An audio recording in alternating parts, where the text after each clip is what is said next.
Walking through the bys, surrounded by open grass and healthy trees, it's easy to feel a sense of relief. It looks like a slice of nature that is permanently safe from the next housing development. But there is a catch. While the countryside appears to be thriving to a casual observer, these protected areas are often stagnant biological museums.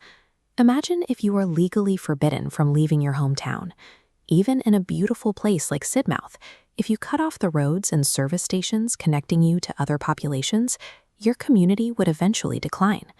This is the reality for our wildlife. We have built towns for nature, but we neglected to provide the roads they need to travel, find mates, and survive. By trapping species in isolated fragments, we create extinction debts.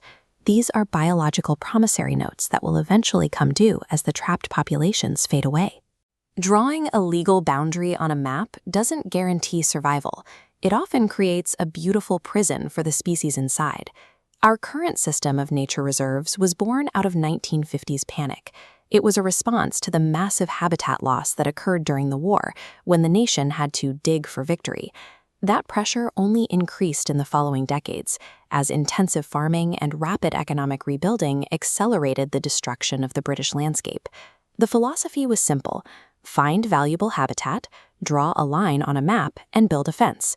This created a legal hierarchy of protection, like the SSSI. Over 4,000 exist in England, covering 8% of the land. This 70-year-old system is built on the assumption that protecting the fragments of what is left is enough to sustain life. History and science are proving otherwise. The first flaw in the fortress model is that a legal boundary isn't a physical wall. It cannot stop climate change, pollution, or invasive species from crossing the fence and entering the reserve. Second, many high-value habitats were shaped by human activity over thousands of years. When we remove traditional stewardship, like coppicing or controlled burning, a few dominant species often choke out the diversity. Historically, reserves were also established on land that was worthless for agriculture, rather than land that was biologically critical. We chose the leftovers, not the essentials. When small populations are trapped in isolated islands, they suffer from inbreeding and disease. Without active intervention, these sites become paper parks, protected on a map, but biologically stagnant. Today, only 22% of protected areas possess sound management. A protected site left unmanaged and cut off from the world inevitably loses its value. It becomes a name on a register rather than a functioning ecosystem. Isolating nature into selected sites fosters a psychological segregation. It reinforces a mindset that wildlife belongs over there, in a specific designated area.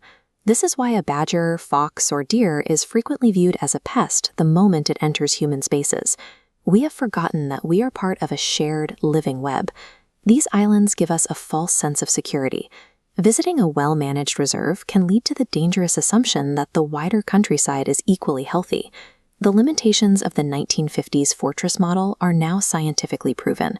We are seeing a shift away from isolated biological fortresses and towards something more integrated. This new approach focuses on biodiversity networks, dissolving the rigid borders and building corridors that allow life to move through the landscape once again. Conservation succeeds when we weave a shared, continuous web of life that integrates our world with theirs, rather than maintaining isolated museums for weekend visits.